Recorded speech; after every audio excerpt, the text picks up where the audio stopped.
What's up guys? For today's video, atong topic kay another part sa ginatawag nga talk about your favorite material.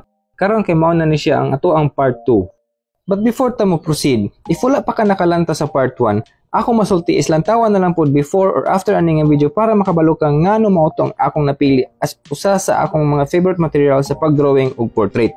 So mupadayon ta, ang akong favorite material sa karon nga video kay kining electric eraser. Ako kini siyang napalit sa DIY. As you can see, klaro raman sa iyang tatak. Nakanindot aning electric eraser kay dako kayog tabang makahimo og highlights without exerting too much effort. Like for example kanang shiny effect sa mata nga area, sa skin tone, sa baba, ug daghan pa. Kung makapalit ka ani sa DIY, naa na pud ni siya kuyog nga mga bala or iyang mga eraser and eraser holder. Medyo daghan jud siya. Ug base sa akong paggamit for almost or more than a year na ata, wala pa ko kahurot sa akong naabri nga bala. Makita ra pud ninyo sa likod ani ang iyang instructions if maglibog ka kung saon paggamit. Actually, dali ra jud kay siya itaod. Wala na kay daghan nimuon kundi imo ra isulod ang eraser sa eraser holder. Pag humuan iduot ra dayon nimo pasulod. Pag humuan iduot ra dayon nimo pasulod. Humuan iduot ra dayon nimo pasulod.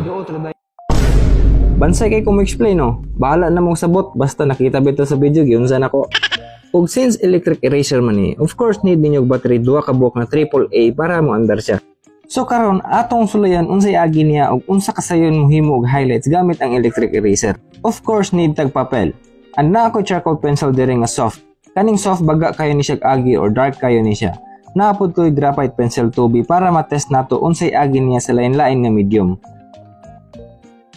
Ako na pud gi-appeal ang colored pencil diri para makabalo jud ta kung kaya ba niya mo erase maskin colored pencil.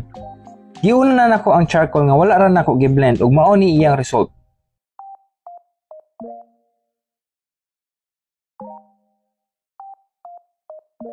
Kung mapuno og hugaw ang eraser, pwede rin ninyo limpyuhan gamit maskin unsa nga naay rough surface. Pero mas maayo if naamoy liha or sandpaper kay pwede pod ninyo magamit para mapatalinis ang eraser. Og gisunod na nako ang graphite. Medyo dali ra siya og dili kayo mahugaw ang eraser kumpara sa charcoal. Also guys, pwede ra pod din ninyo gamiton manually pareha sa uban nga eraser like pencil eraser.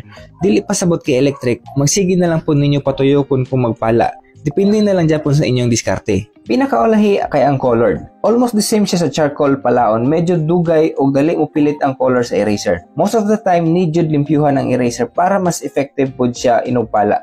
The more nga limpyo, the more dali maka-erase. So, mauna mga result niya. Unsay masulti ninyo guys? Comment down below daw kung worth it ra ba ingon ani nga material or dili. Ug diri ra ko to batong video, ayaw kalimot i-share kini para makita pod sa uban nga mga artist hilabi na sa mga baguhanon. And of course, pa-like and follow na lang pod if nakatabang or nakahatag kini gamay nga information para mas mapa-improve inyong pagdrawing. So daghang salamat guys and God bless sa inyo ang tanan. See you sa next video para sa ato ang favorite material part 3.